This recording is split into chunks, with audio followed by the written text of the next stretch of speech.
Direktur Imunisasi Kementerian Kesehatan Indri Yogaswari mengatakan pihaknya akan berkoordinasi untuk memperluas cakupan imunisasi di wilayah Sumatera dan Aceh yang terdampak bencana alam. Indri mengatakan akan turun langsung memberikan imunisasi anak-anak di pengungsian agar terhindar dari segala macam penyakit.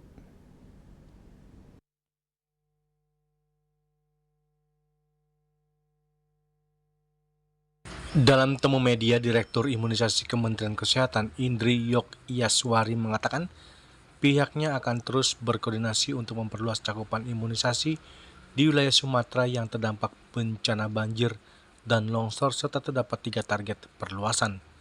Indri mengatakan di Jakarta bahwa ketiga target tersebut yakni imunisasi tambahan di pos pengungsi, imunisasi tambahan di tempat yang terdampak langsung, serta di tempat munculnya suspek campak. Sebelumnya Indri menyebut Kemenkes telah mengeluarkan surat edaran tentang penanggulangan penyakit yang dapat dicegah dengan imunisasi PD3I di 3 provinsi yang terdampak bencana. Namun demikian dalam pelaksanaannya masih terdapat sejumlah tantangan.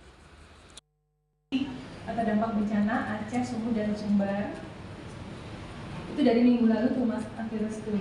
Cuma memang begitu kita konfirmasi ke teman-teman di daerah, untuk pelaksanaan sendiri belum cukup visible.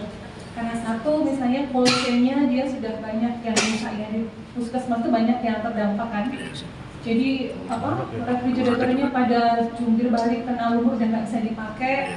Listrik juga kan masih down. Sekarang lagi proses beberapa puskesmas mulai di-up lagi listriknya, cuma kan belum. Padahal kalau kita bicara imunisasi, itu faktor pentingnya vaksinnya itu harus sehat dulu gitu, supaya bisa dipakai. Nah itu kendalanya itu. Yang kedua juga tenaga vaksinatornya. Karena kemarin informasi dari teman-teman di 2 provinsi itu banyak juga nakes namet di puskesmas yang terdampak.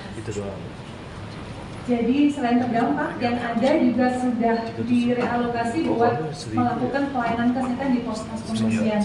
Nah itu kendalanya mungkin yang besar di situ. Dari sisi stok vaksin, penyimpanannya, yang kedua vaksinatornya sendiri. Cuma ini kita sudah koordinasi dan nanti siang mungkin. Menurut Indri, dengan imunisasi transmisi bibit penyakit akan tertahan kalau tersebar tidak menimbulkan penyakit karena banyak yang sudah menerima vaksin.